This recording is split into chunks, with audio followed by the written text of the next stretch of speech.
took me around town. We went to Lido Beach and all the top spaces of Mogadishu. We had a really great time. So please share, subscribe on YouTube to Somali Safaris.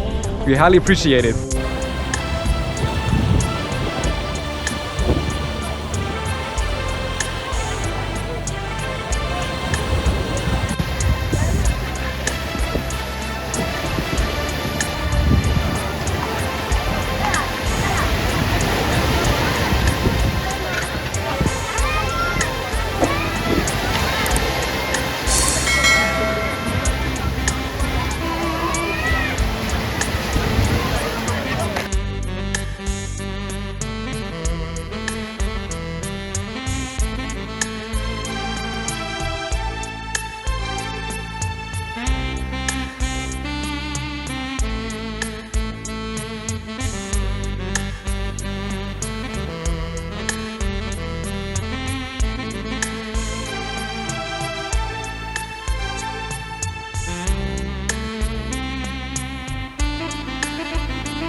What would you like to say?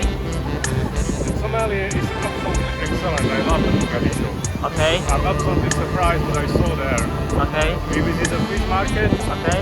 I never saw in my life, and I visited more than 150 countries around the world, and I never saw something similar. Absolutely amazing. The fish market. Fish market. What about the other things? Excellent, excellent. Also Rome, also ale. Come to Somalia. It's an amazing country. It's necessary to see. Thank you. You're welcome.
Bye.